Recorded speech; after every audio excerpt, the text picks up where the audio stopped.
Bonjour à tous. Merci beaucoup d'être présents pour notre réunion cet après-midi.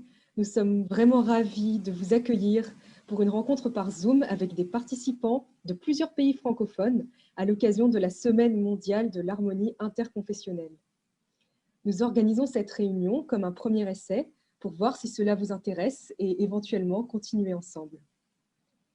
Avant d'aborder le thème d'aujourd'hui, l'hospitalité, je voudrais inviter M. Jacques Marion, président du chapitre européen de la Fédération pour la paix universelle, à nous en dire un peu plus sur cette semaine toute particulière. Merci Yvonne. Bonjour à tous, cher Monseigneur Nicolas, Vénérable Taochan, Ajar Masba, Jean-François Moulinet, chers participants, je suis très heureux de vous saluer et de célébrer ensemble avec vous la Semaine mondiale de l'harmonie interconfessionnelle. Vous le savez sans doute, ce projet de semaine interreligieuse, initialement proposé par le roi Abdallah de Jordanie, a été adopté à l'unanimité par l'ONU en octobre 2010. Et la première semaine de février lui est désormais consacrée.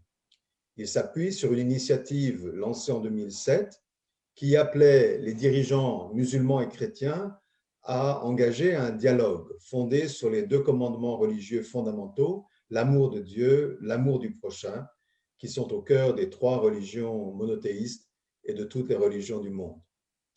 La Fédération pour la paix universelle participe activement à ce projet chaque année. Nous nous efforçons de soutenir le dialogue interreligieux à trois niveaux, entre les confessions d'une même religion, entre les religions elles-mêmes et finalement entre le religieux et le politique ou la société civile, ce que nous appelons dialogue interreligieux pour la paix et le développement.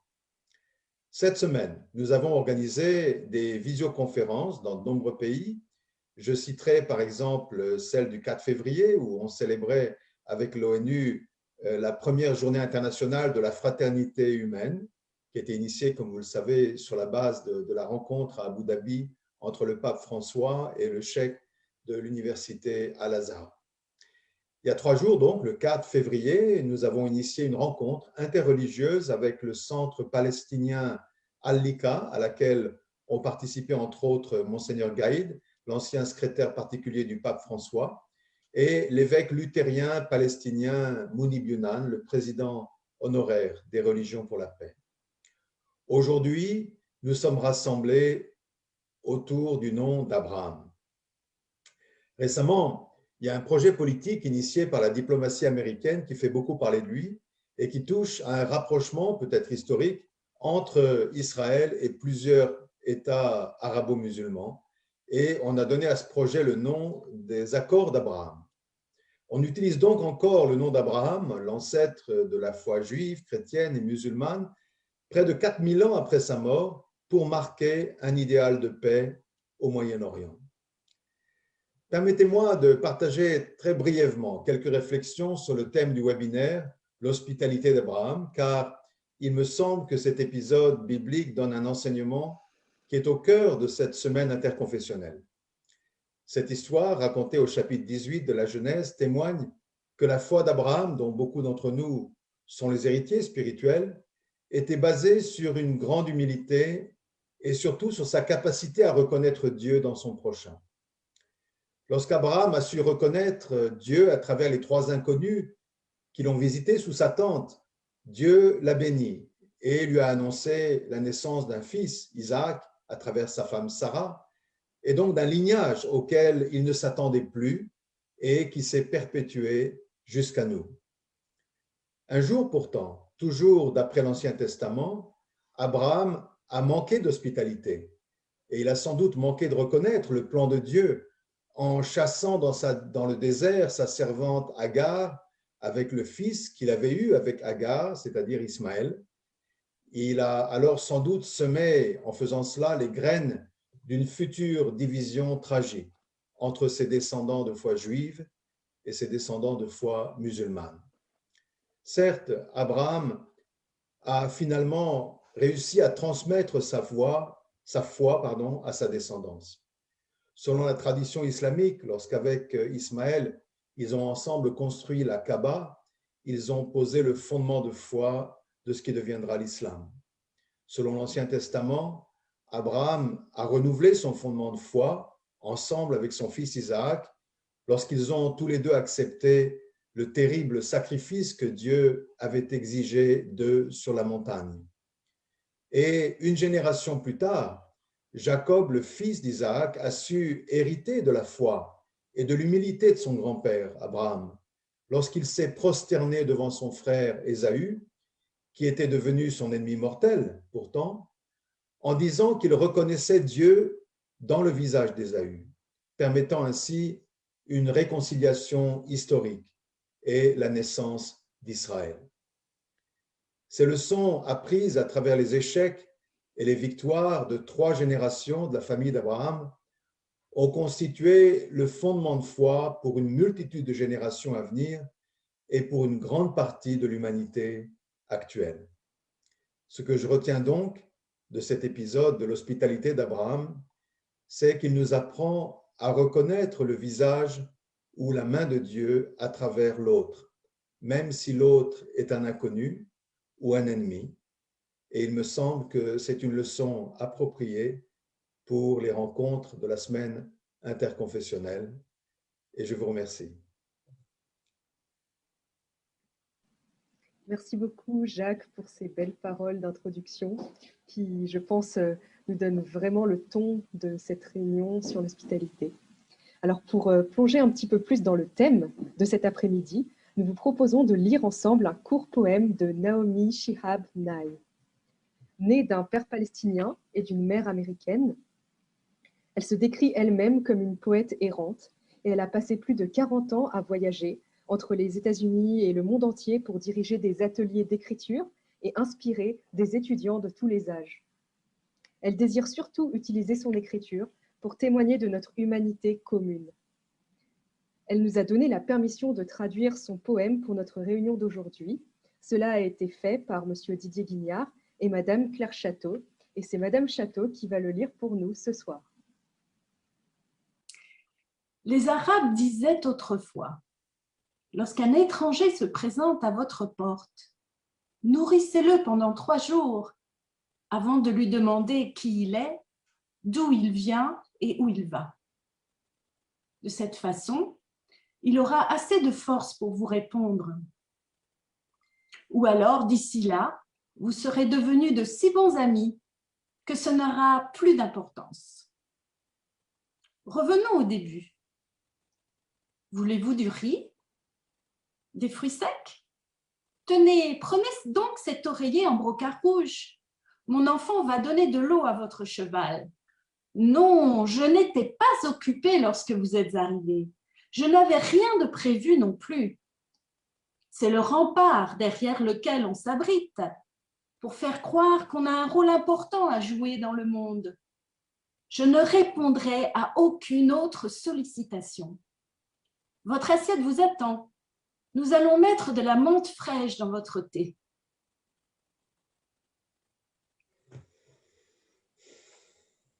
Merci beaucoup pour ce magnifique poème. Nous allons maintenant lire 3 extraits de textes sacrés sur le thème de l'hospitalité.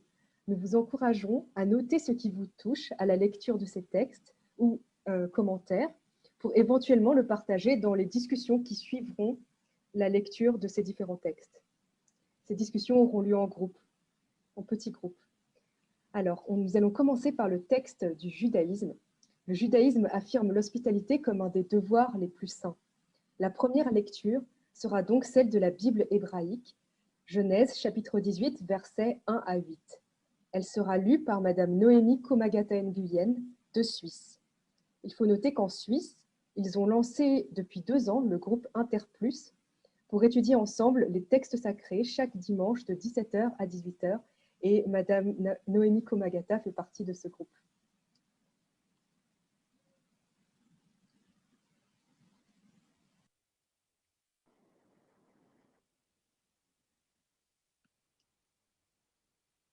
Bonsoir, je vais donc lire ce texte. L'Éternel se révéla à lui dans les plaines de Mamré, tandis qu'il était assis à l'entrée de sa tente pendant la chaleur du jour.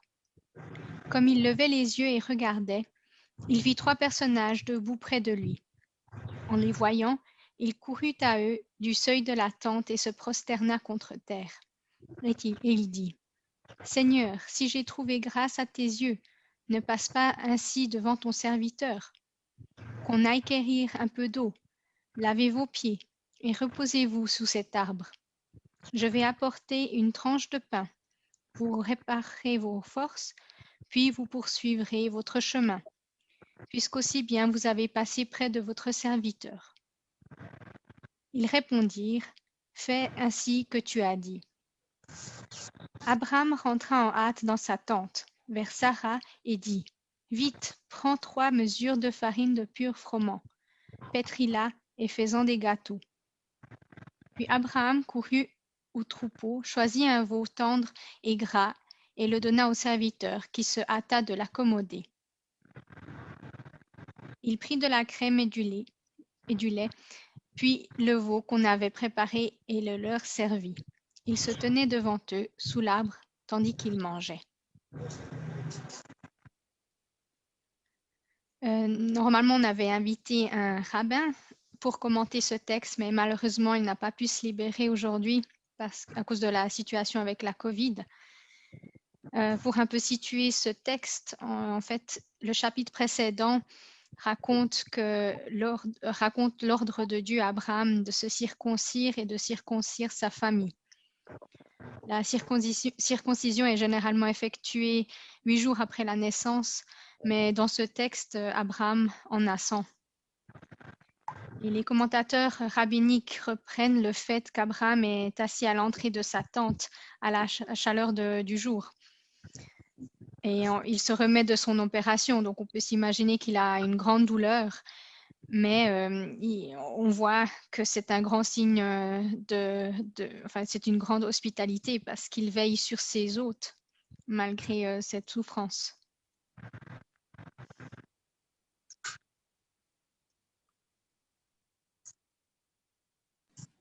Merci beaucoup Noémie pour cette lecture et ces commentaires. Nous allons maintenant enchaîner avec notre deuxième lecture. Il s'agit d'un texte du christianisme. Donc, dans le christianisme, l'hospitalité est également une vertu très importante. Pour nous parler de cela, nous avons été très chaleureusement accueillis par Monseigneur Nicolas, patriarche orthodoxe des nations, dans sa chapelle Notre-Dame de Tendresse à Paris. Nous précisons que cette interview que vous allez voir tout à l'heure s'est déroulée lors d'une rencontre amicale de moins de 6 personnes où les consignes sanitaires ont été respectées, particulièrement au niveau de la distanciation, de l'utilisation du gel hydroalcoolique, etc. Les masques n'ont été enlevés que très brièvement lors de la vidéo, comme pour toute interview télévisuelle, lors des différents témoignages. Donc, je vous invite maintenant à regarder cette vidéo de Monseigneur Nicolas. Donc, la deuxième lecture pour aujourd'hui, sur le thème de l'hospitalité, elle est très courte. Elle est tirée du Nouveau Testament. Il s'agit de l'Épître aux Hébreux, chapitre 13, versets 1 et 2. Que l'amour fraternel demeure, n'oubliez pas l'hospitalité, car grâce à elle, certains, sans le savoir, ont accueilli des anges.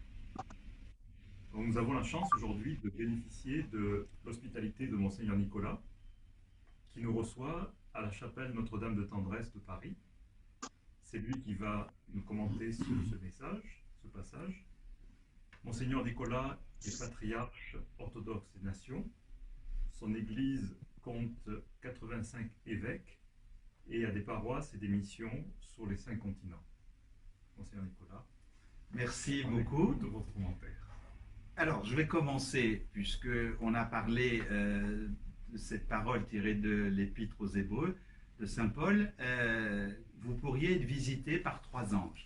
Les 3 anges, c'est cette fameuse icône, l'hospitalité d'Abraham, tirée de l'Ancien Testament, où l'on voit 3 anges. 3 anges qui ont le même visage et qui représentent la Trinité. C'est la fameuse icône de Roublev qu'on a vue sur le film, qu'il avait beaucoup de mal à la peindre parce que justement il fallait peindre des anges, mais des anges c'est compliqué de peindre le visage des anges. Donc il a fait avec les 3 visages. Et ce qui distingue les 3 personnages, eh bien c'est les 2 qui regardent vers leur source, la source étant le Père, et puis le Christ qui bénit la coupe, qui rappelle l'Eucharistie, donc le Christ au milieu, et puis le Saint-Esprit qui est sur la droite, sur ma gauche et sur la droite. Et ça, c'est une des, ça s'appelle justement l'hospitalité d'Abraham. Donc c'est souvent dans le Nouveau Testament nous rappelle des passages de l'Ancien. Oui. Et c'est pour montrer, donc voilà, je pose l'icône là. Et puis, alors, c'est vrai que c'est un passage très court, mais dans le mot hospitalité, il y a tellement de choses. Alors moi je pense, pas moi seulement, l'Église en général, le mot hospitalité en grec, c'est philoxénie. Et tout ce qui est philo, en fin de compte, après toutes les racines philo, hein, donc voilà, ça vient. Bon. Et ça veut dire l'amour de l'étranger. Alors déjà, et on n'est pas encore à l'immigration, mais rien que les racines du mot, c'est déjà l'amour de l'étranger. Alors qu'est-ce que c'est que l'étranger? Alors à notre époque, les étrangers, eh ben, c'est tous les gens qui viennent, par exemple en Europe, et qui doivent fuir leur pays, tout ce qu'on voit actuellement, des gens d'Irak, de tous ces pays-là qui fuient. Mais c'est aussi tout ce qui est différent. Alors, je voudrais revenir à... Moi, je pense que pour pratiquer une bonne hospitalité, eh il faut être soi-même en état. Et la première hospitalité, c'est d'accueillir Dieu. Parce que voilà, quand on est chrétien, c'est bon, Jésus, d'abord, si on est d'une autre religion, mais il y a quand même là déjà, on fait signe d'hospitalité puisqu'on accueille la parole. Pour transmettre, il faut d'abord accueillir. Et puis après on partage. Et dans l'Église, c'est ça.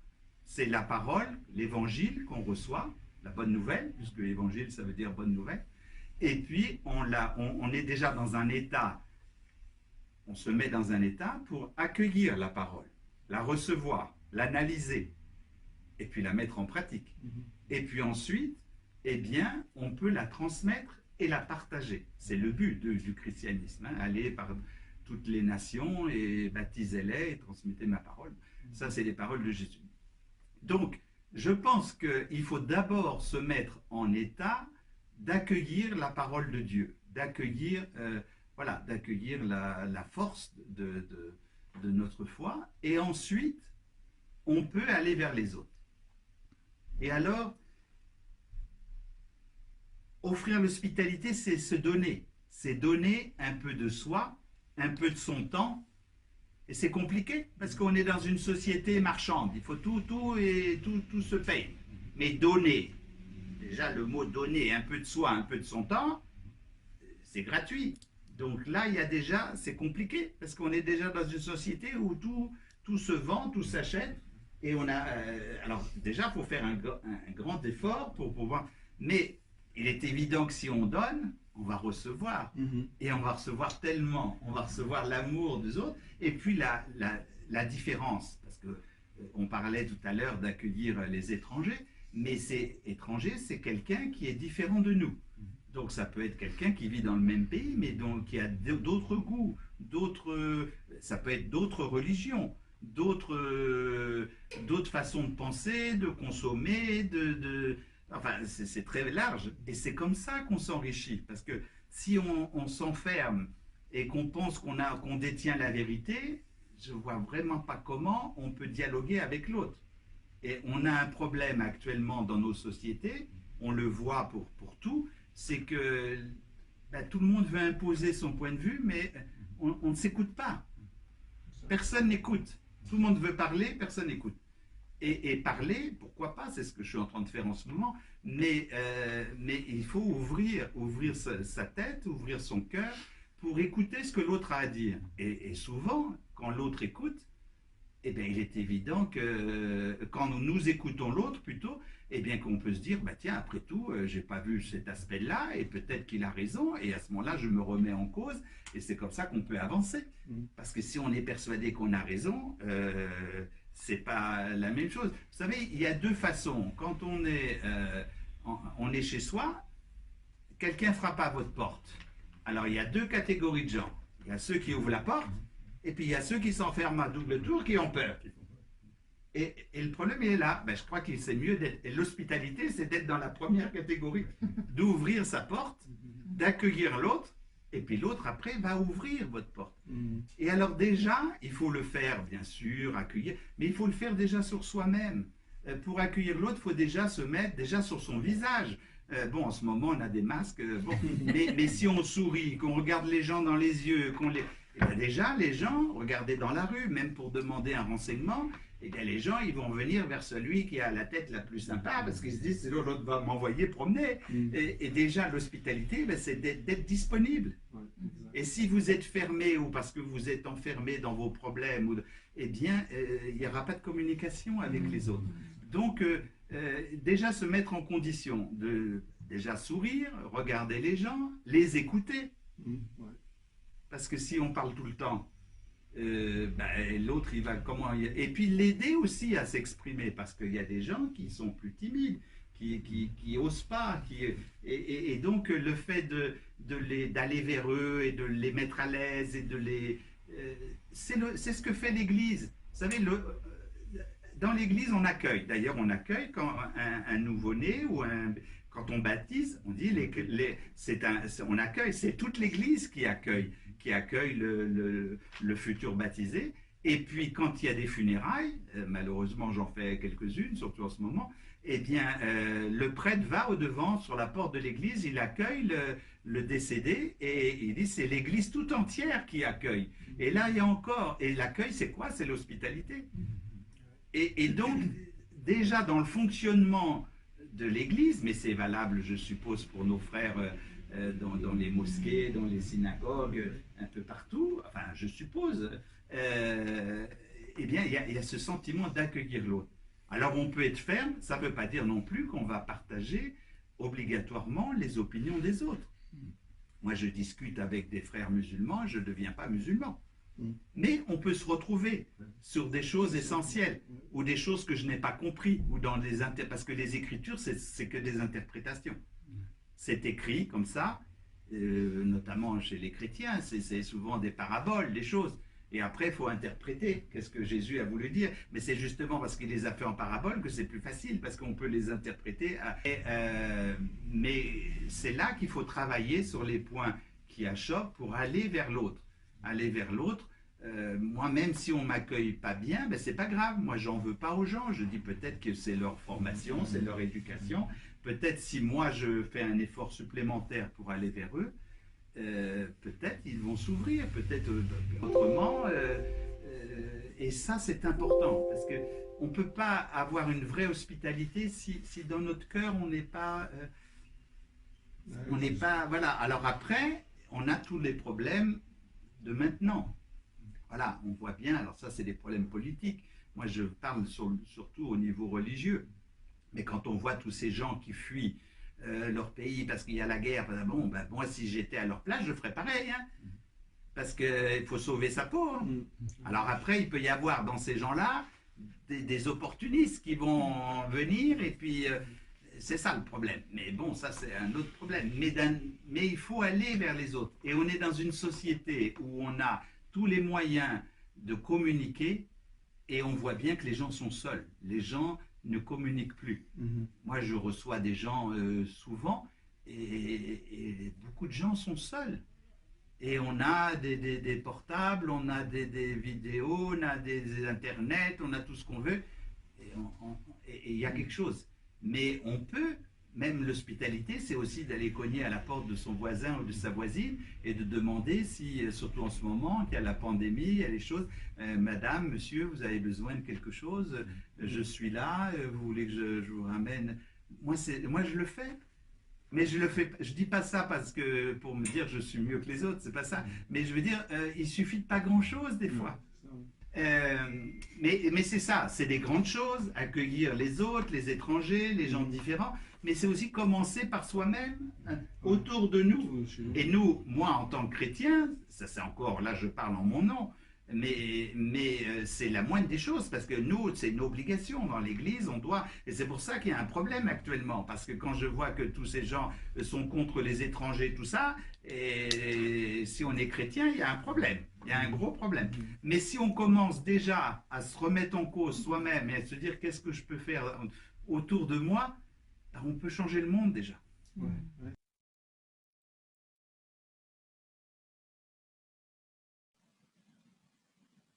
Merci beaucoup pour cette belle vidéo. C'était une très belle interview et je pense que ça va nous donner beaucoup de points de départ pour nos réflexions en petit groupe. Alors maintenant, nous allons passer à une troisième lecture. L'hospitalité figure également parmi les vertus de l'islam. En effet, le Coran prône l'accueil et la protection de tous les gens du livre. Alors la troisième lecture va être commentée également en vidéo à partir du Maroc par mademoiselle Hajar Masbah, qui est doctorante, chercheuse en sciences sociales et en islamologie. Excusez-moi. Nous allons maintenant l'écouter. Bonjour, salam, que la paix soit sur vous. Pour me présenter, je suis Hajar Masbah, doctorante en anthropologie à l'OHESS, l'école des hautes études en sciences sociales à Paris. Je suis aussi artiste peintre. J'anime des ateliers artistiques dans les écoles, dans les prisons en France, pour diffuser des valeurs de vivre ensemble à travers la pratique de street art et de la bande dessinée. Je vous parle maintenant de ma ville natale au Maroc, la ville d'Oujda, dans la région orientale. Dans ce partage interreligieux, dans le cadre de la Semaine mondiale de l'harmonie interconfessionnelle proclamée par l'ONU, nous traitons à présent la thématique de l'hospitalité. Je vais partager avec vous ici quelques réflexions spirituelles autour de cette valeur essentielle qui existe dans toutes les traditions religieuses et spirituelles et dans toutes les cultures. Ainsi, dans l'islam et la culture arabe, cette hospitalité est très marquante. Tout d'abord, le mot hospitalité en arabe est traduit par le terme diyafa. L'invité est appelé le daif. Dans cette intervention, j'ai envie de faire quelques jeux de mots linguistiques pour en tirer quelques méditations. Comme vous le savez bien, la langue arabe est une langue sémitique et multisémiotique. Le même mot peut avoir une multitude de sens. Ainsi, il suffit d'ajouter ou d'enlever une lettre pour en changer complètement le sens. Lorsque nous lisons le mot daif à l'inverse, ça nous donne faïd. Le faïd est traduit littéralement comme une inondation, un déluge. Dans un sens matériel, le faïd c'est le surplus. Un surplus en production, un surplus en argent, un surplus des biens matériels.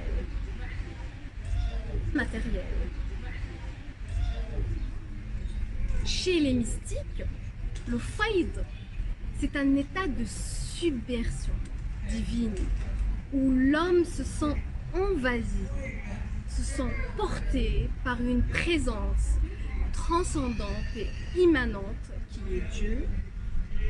C'est un état de surplus spirituel.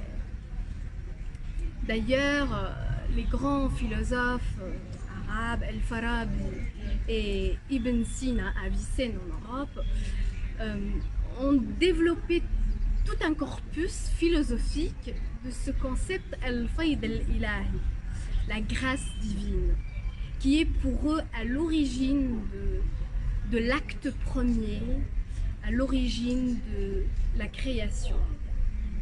C'est un concept philosophique très complexe qui nécessite beaucoup de développement et des séances pour le saisir. Par ce jeu de mots, nous pourrions déduire un sens spirituel dans ce lien entre le daïf, l'invité, et le faïd, cet état de grâce, de surplus, de submersion spirituelle et divine. Un deuxième jeu de mots que je vous propose, si on ajoute un point sur le fa, qui est à la fin du mot daïf, ça devient daïq. Daïq, c'est quelque chose de serré, d'étroit, de fermé, quelque chose de limité. Lorsqu'une personne est triste ou malade, ou lorsqu'elle ressent un mal-être, de la haine, de la colère ou de l'impatience, on dit qu'elle souffre de diq en-nafs. Son souffle, son âme, son cœur est serré. Aussi, lorsqu'une personne est dans la nécessité, c'est-à-dire une personne qui est pauvre, on dit qu'il souffre de diq el-hal, c'est-à-dire son état, ses biens matériels sont limités, sont serrés. Et voici donc un nouveau sens spirituel à méditer à travers ces jeux linguistiques. Quel lien pourrons-nous déduire entre le daïf, l'invité, et cet état de daïq, d'étroitesse et de pauvreté? Eh bien, on dit qu'il ne faut pas attendre d'être riche pour pouvoir accueillir. Il suffit d'avoir une bonne intention, un état d'âme qui est ouvert à l'accueil, qui est ouvert à l'autre. Un cœur qui n'est pas fermé, qui n'est pas serré. Les difficultés matérielles se résoudront avec la grâce divine que Dieu amène à chaque invité que nous recevons. Il existe d'ailleurs un hadith, une parole rapportée du prophète de l'islam, Mohammed, que la paix de Dieu soit sur lui. Il dit, si Dieu veut du bien des personnes, il leur envoie un cadeau. Ils ont dit, qu'est-ce que ce cadeau? Il a répondu, c'est l'invité. Il descend avec son rizq, des subsides existentiels, et il s'en va avec les péchés des gens de la maison. C'est-à-dire que l'invité ramène avec lui cette grâce, cette baraka. Il rentre avec des subsides qui permettent aux gens de le nourrir. Et en même temps, il permet à ces personnes qui l'accueillent de recevoir cette grâce également, de se nettoyer de leurs péchés et du mal, d'ouvrir leur cœur. Même si le cœur est peut-être serré ou fermé ou souffrant, le geste d'altérité et de servitude envers l'autre permet d'ouvrir le cœur et de le nettoyer. Pour récapituler, dans le mot daïf, il y a cet état de faïd, de grâce où Dieu permet de croître les biens matériels et spirituels à travers ce geste d'hospitalité. Ainsi, le daïf enlève le daïq, enlève l'étroitesse et la fermeture du cœur, et plus on donne, plus on reçoit.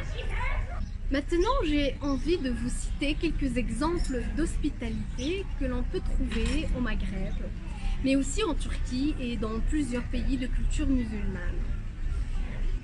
Il y a une habitude dans certaines régions, surtout pendant le mois du Ramadan, de laisser la porte ouverte et une assiette de plus réservée aux passagers. Et au Maroc, qui est connu par sa culture d'hospitalité, les étrangers qui ont visité ce pays peuvent en témoigner, l'expression d'hospitalité se manifeste souvent à travers la nourriture. Le partage de la nourriture est un acte de fraternité. D'ailleurs, les repas au Maroc sont souvent présentés dans une seule grande assiette.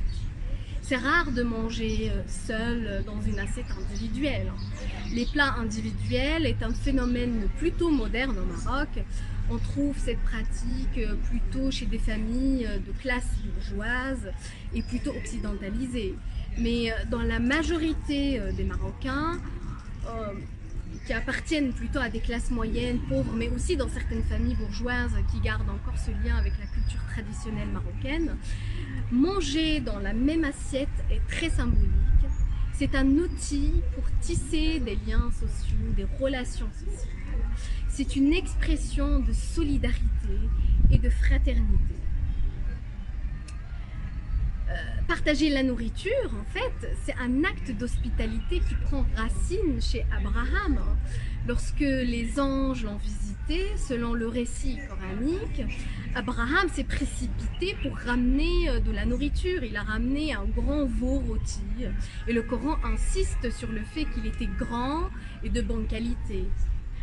Dans le texte de la Genèse, Abraham lava les pieds de ses invités et demanda à Sarah de préparer des galettes. Et le pain est très symbolique dans la tradition chrétienne. À travers les deux discours, il y a bien une idée d'offrande matérielle, mais cela va au-delà de la nourriture. Cela renvoie à l'idée de donner le meilleur de ce que nous possédons.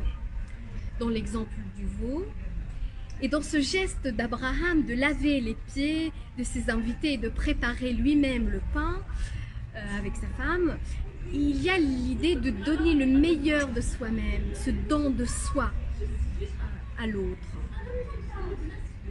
Maintenant, pour clôturer ma présentation, j'ai envie de revenir à ce terme principal que nous discutons durant cette intervention. Ce terme de daïf. Au Maghreb, quand quelqu'un rend visite à une personne, on dit il est daïf Allah. Daïf Allah, l'invité d'Allah, l'invité de Dieu. C'est très fort comme expression, car cela signifie que nous ne recevons pas une simple personne. Nous recevons Dieu à travers lui. Et réciproquement, quand une personne rend visite à quelqu'un, il rend visite à Dieu. Dieu est dans le côté de l'invité et de celui qui l'accueille. Je conclus ma présentation avec ce merveilleux hadith Qudsi qui fait partie de ce que Dieu a révélé à son prophète et qui en a formulé l'essence et le sens avec ses propres mots. Il dit « Dieu exalté soit-il dira au jour de la résurrection.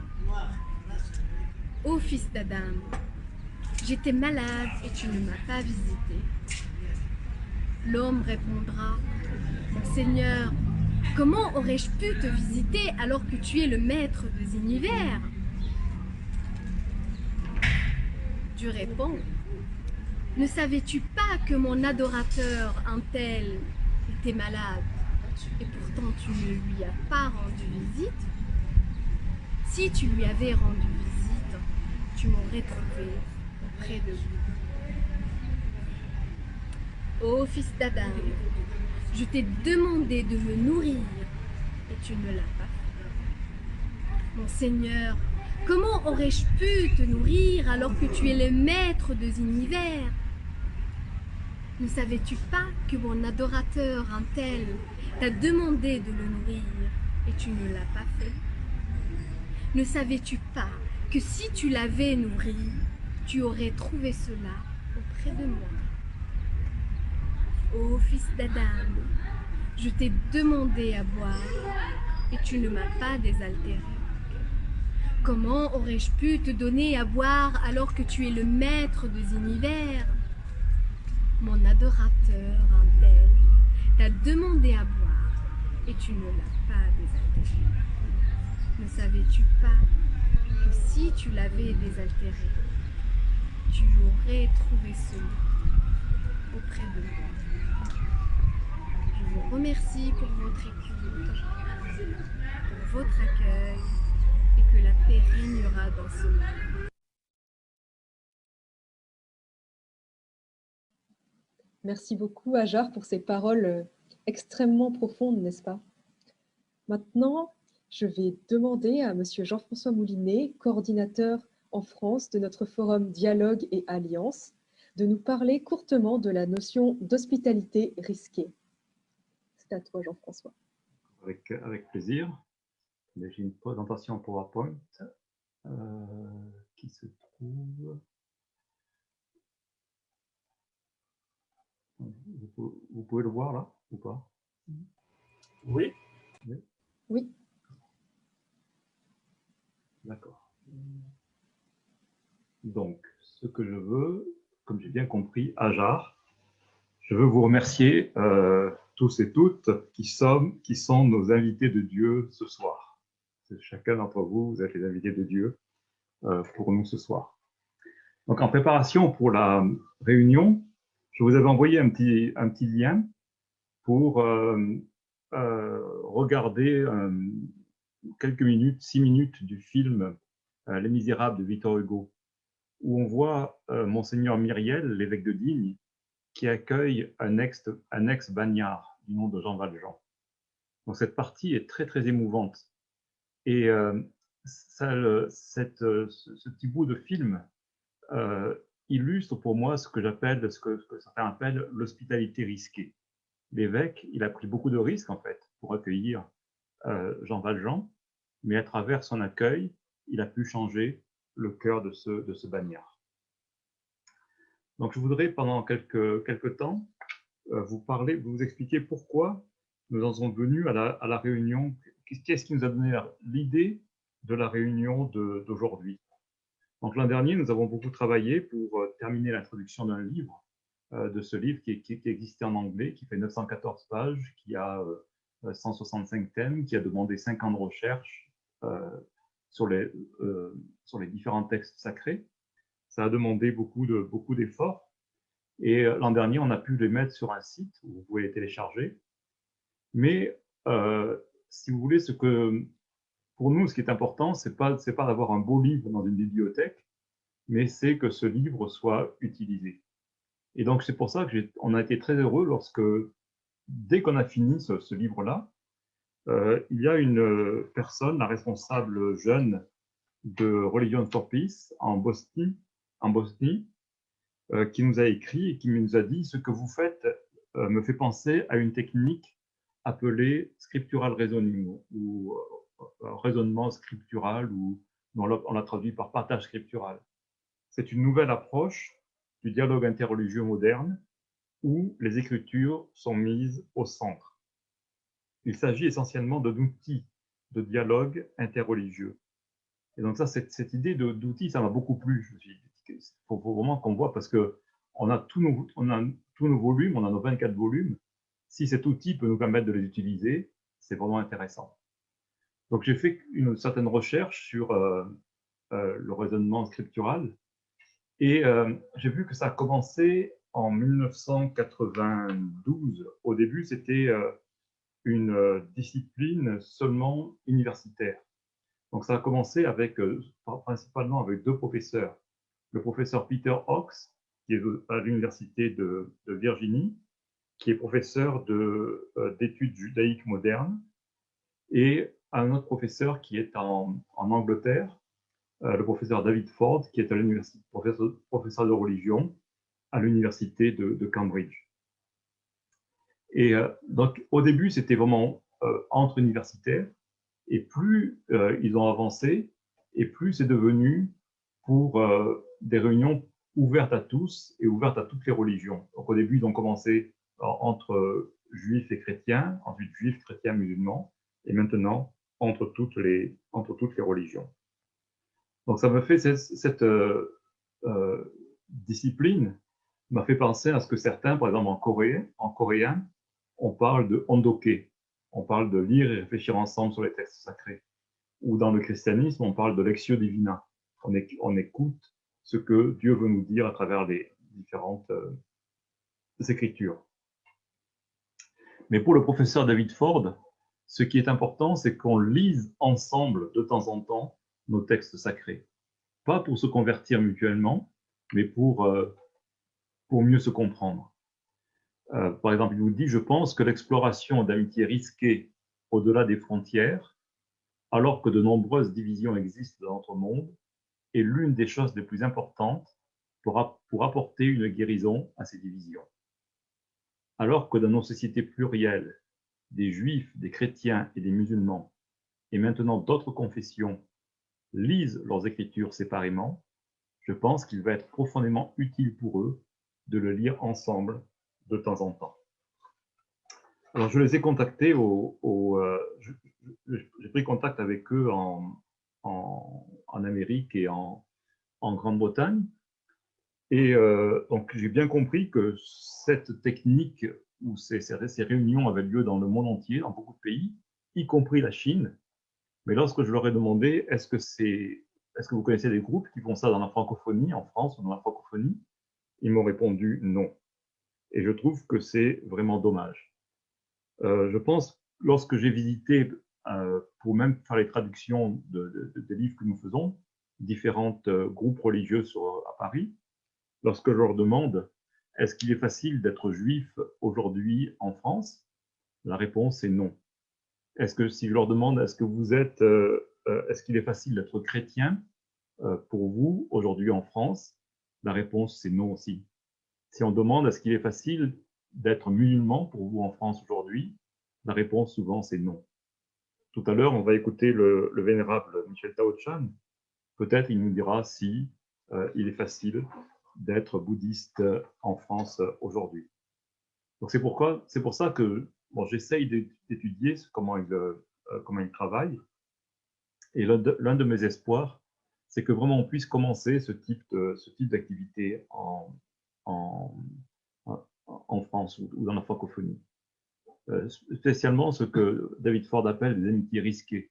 Je trouve ça, c'est vraiment très, très intéressant. Donc si on revient sur l'histoire de la Bible, tout à l'heure, Jacques Marion nous a parlé de la réconciliation entre Jacob et Ésaü. Ce que je vois, c'est qu'à chaque fois qu'il y a une hospitalité risquée ou une amitié risquée, cette amitié est très fructueuse. Lorsque Jacob a décidé d'aller revoir son frère après pendant des dizaines d'années de séparation, c'était vraiment risqué pour lui. Il a dû vraiment faire des efforts pour revenir vers son frère. Lorsque on voit le fils de Jacob, par exemple, Joseph, qui était devenu premier ministre d'Égypte, lorsqu'il a accueilli ses frères en Égypte, c'était aussi risqué.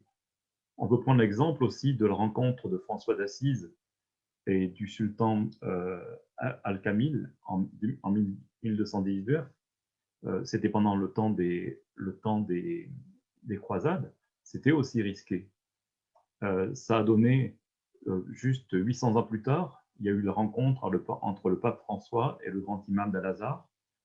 Tous les deux, ils ont signé un document sur la fraternité humaine qui est précieux, je pense, et c'est une étape qui peut permettre d'aller plus loin. Sur la base de cette rencontre du 4 février 2019, ce 4 février 2021, il y a eu la première journée, l'ONU a déclaré la première journée internationale de la fraternité humaine. Et à cette occasion, un prix a été remis, le prix de la fraternité humaine. Ça a été remis à M. Antonio Guterres, le secrétaire général de l'ONU, mais aussi à une Française, Mme Latifa Imziaden, que vous connaissez peut-être parce que son fils a été tué. Son fils a été tué par Mohamed Merah en 2012. Et depuis ce temps, elle est un bon exemple justement d'hospitalité risquée, parce qu'elle est allée même elle est allée à Toulouse. Je suis un peu trop ému là, quand je pense à cette expérience. Elle est allée à Toulouse rencontrer, voir où habitait Mohamed Merah et discuter avec les jeunes. Elle consacre sa vie maintenant à rencontrer des jeunes pour les sortir de la radicalisation. Donc ça, ce sont vraiment des bons exemples. Je peux vous citer aussi l'exemple de Nelson Mandela et du président De Klerk, qui ont travaillé ensemble en Afrique du Sud. Et pour les membres de la Fédération de la Fondation de la paix universelle. Je peux vous citer deux cas d'amitié risquée du fondateur, le révérend Moon et Madame Moon, qui ont, dans leur vie, ils ont vraiment risqué beaucoup de rencontrer des personnes, pour se lier d'amitié avec eux et travailler pour la paix avec eux. Donc en 1990, ils ont rencontré le président Gorbatchev à Moscou, et surtout en 1991, il y a exactement 30 ans, ils ont rencontré le président Kim Il-sung en Corée du Nord. Et il faut que vous compreniez que le président Kim Il-sung est celui qui avait envoyé le révérend Moon dans un camp de concentration pendant plusieurs années auparavant. Donc, dans le livre que Madame Moon vient d'écrire, qu'on vient de traduire en français, qui s'appelle Mère de la paix, à la page 221, Madame Moon explique un petit peu elle explique beaucoup de choses sur ces rencontres, combien ces rencontres ont été difficiles. Et là, je vais vous lire juste un petit paragraphe. C'est « Avec le recul, je me dis que c'est au moment où le communisme était à son apogée que mon mari et moi-même avons pris tous les risques pour aller à Moscou et à Pyongyang.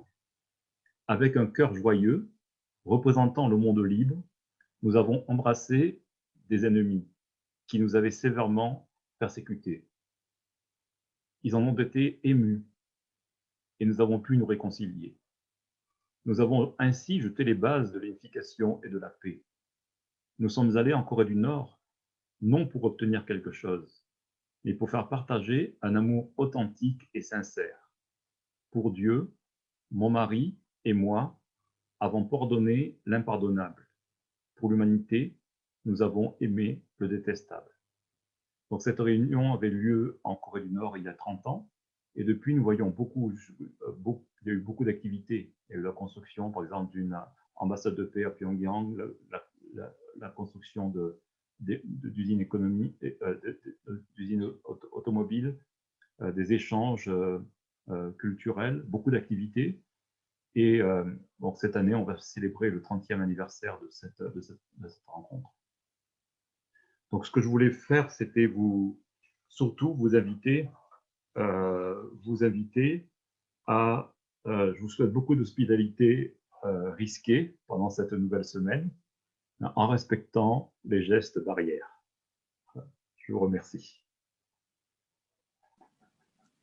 Un grand merci Jean-François pour cette présentation qui nous donne encore beaucoup d'éléments de réflexion, je pense. Nous allons rester en Orient avec notre dernier intervenant. Aujourd'hui, il s'agit du vénérable Michel Tao-Chan, président fondateur du Cercle de réflexion des nations, que nous allons retrouver dans la chapelle de Monsieur Nicolas. Chance aujourd'hui d'avoir également le vénérable Michel Tao-Chan avec nous. Michel Tao-Chan est président fondateur du Cercle de réflexion des nations. Il a été ordonné moine bouddhiste et aussi ordonné soufi il y a très longtemps, bouddhiste très longtemps, soufi plus récemment. Et il est un homme d'une grande ouverture d'esprit, d'une grande ouverture de cœur et de volonté. Et il va nous apporter un point de vue plus extrême-oriental sur la question de l'hospitalité.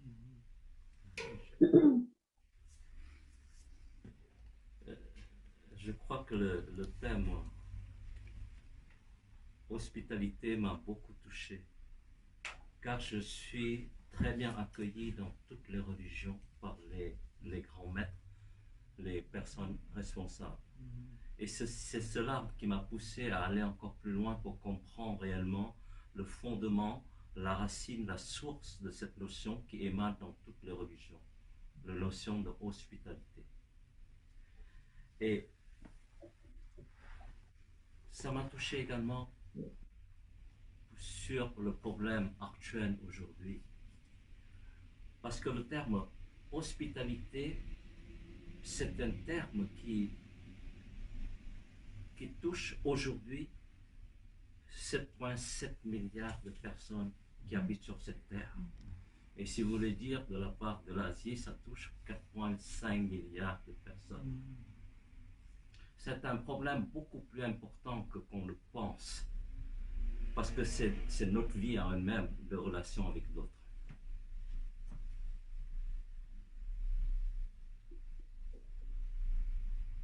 Pourquoi ça touche tant de personnes?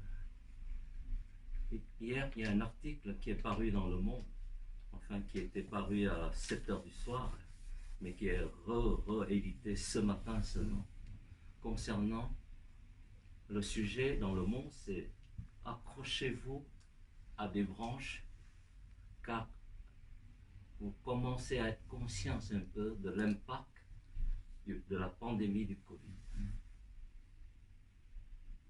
Pourquoi ça nous touche sans cette notion?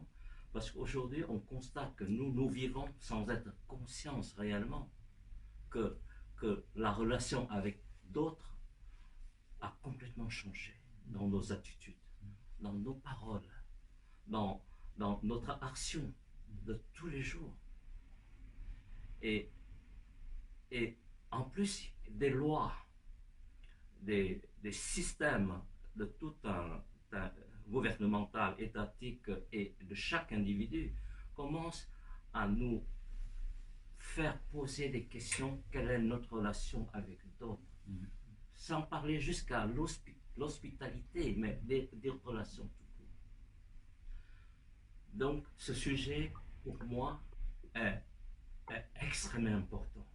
C'est plus important que ce qu'on peut imaginer. En essayant d'aller vers la source, et c'est ce qui m'a retenu réellement. Voilà la notion de hospitalité que j'ai reçue. D'autant plus que dans la notion de hospitalité que vous avez mis, il y a le terme fraternité qui est accroché à cela, me permettant de voir de façon un peu plus large, de ressentir un peu plus large.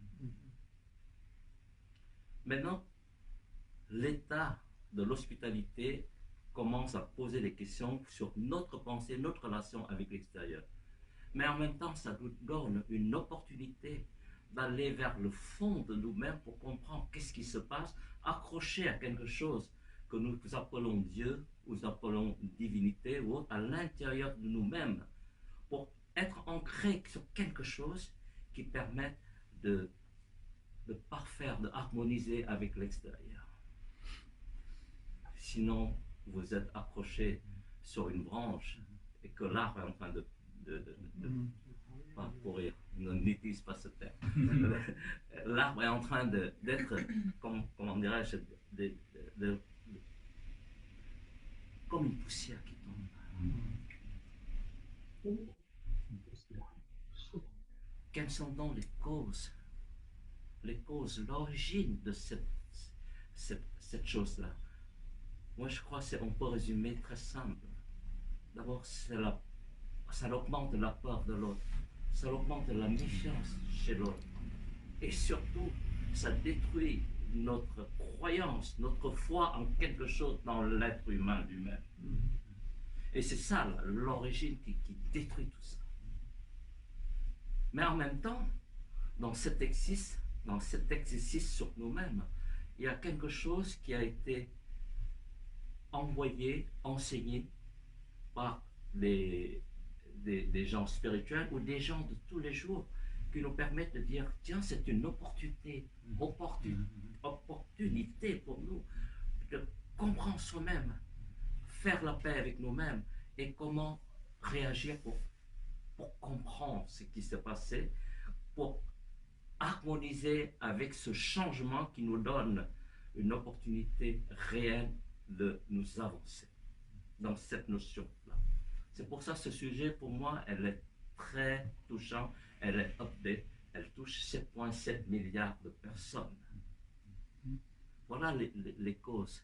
Et maintenant, d'ailleurs encore plus, dans cette cause-là, la peur de nous-mêmes, la peur des autres, et la peur de tout ce qui fait partie des êtres vivants. Le virus lui-même, c'est un être vivant qui fait partie de nous. On l'avait tellement effrayé qu'ils commencent à se changer, à se transformer en différents variants pour eux-mêmes. Et tout ça, c'est quelque chose qui nécessite une approche différente, parce que l'air du temps est différent, parce que les conditions de changement sont différentes. Et comment peut-on comprendre et améliorer et adapter à cette nouvelle notion? C'est-à-dire, pour moi, c'est la cessation de cette peur.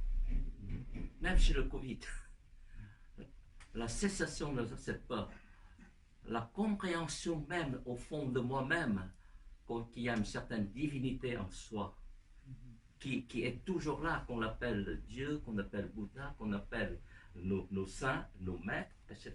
Et ils sont là. Et comment faire de telle manière que cela va nous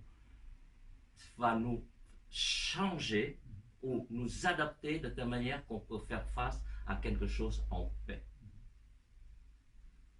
Et pour résumer cette notion-là, je crois que pour parler de l'Asie, j'ai essayé d'étudier tous les grands mots de sagesse en rapport avec cette notion-là. Et il y a une phrase qui me permet de s'accrocher à cela, pour la cessation, pour l'adaptation à ce mot qui est vraiment précieux, qui est la vie et le rapport entre les êtres humains. La phrase que j'ai pu retenir de l'enseignement de ça, c'est « l'autre n'existe pas ».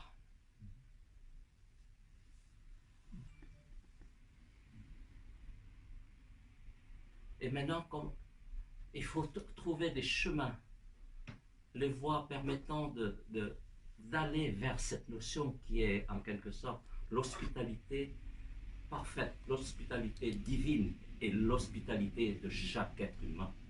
C'est que l'autre n'existe pas. Et les voies, j'ai pu faire une synthèse de mon apprentissage dans les voies en Asie, une qui vient beaucoup plus de l'Inde, des pays de l'hindouisme, le brahmaniste, le védantiste, et même le soufisme à l'intérieur. Et cette étude peut se résumer en 3 phrases. 3 petites phrases. C'est la paix intérieure, il faut se préparer. On peut le faire. Pour avoir la paix de l'esprit, ne voyez pas les défauts d'autrui. Voyez plutôt les vôtres. Apprenez à considérer que l'univers tout entier n'est pas différent de vous-même. Personne ne vous est étranger. Le monde et vous-même, c'est tout un. Et du côté bouddhiste, taoïsme,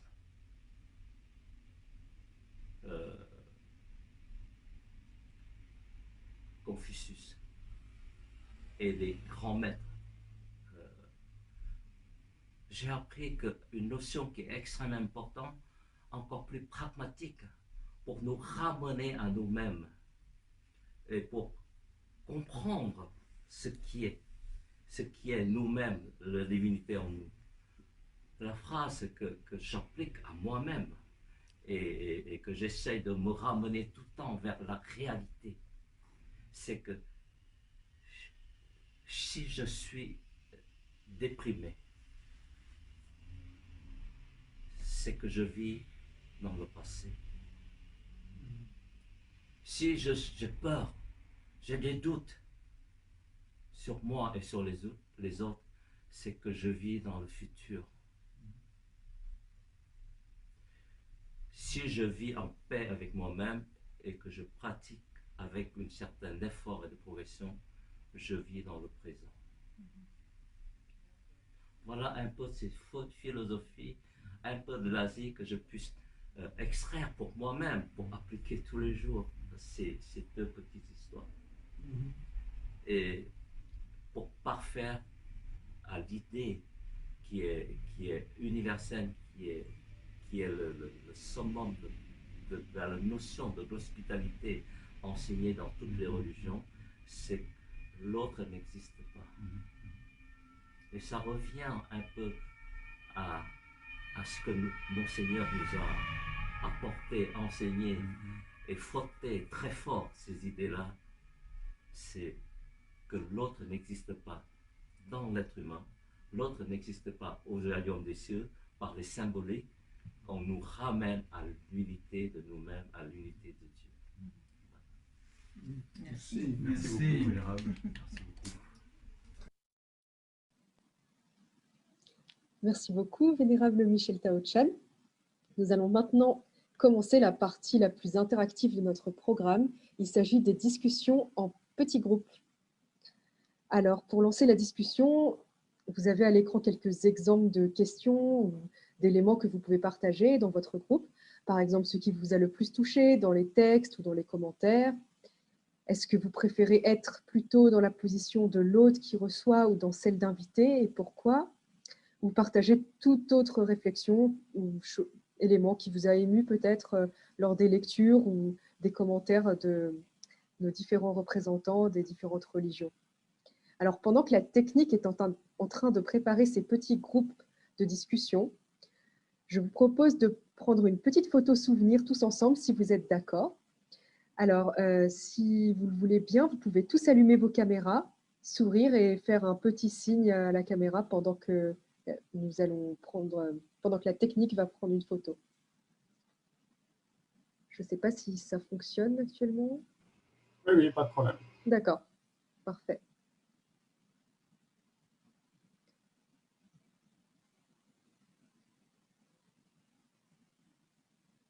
Merci beaucoup. Merci à tous. Alors voilà, nous allons être répartis dans des petits groupes et puis on se retrouve juste après la discussion. Les prochaines sessions. En tout cas, pour la suite, nous vous encourageons à consulter notre site textesacrédumonde.fr qui va présenter 165 thèmes différents qui peuvent vous être utiles si vous voulez également organiser ce genre de partage avec d'autres personnes, d'autres religions autour de vous.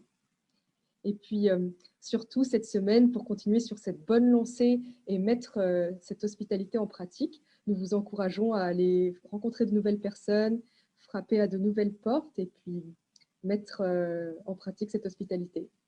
Voilà, je vous remercie beaucoup pour votre participation et j'ai hâte de vous revoir à une prochaine réunion.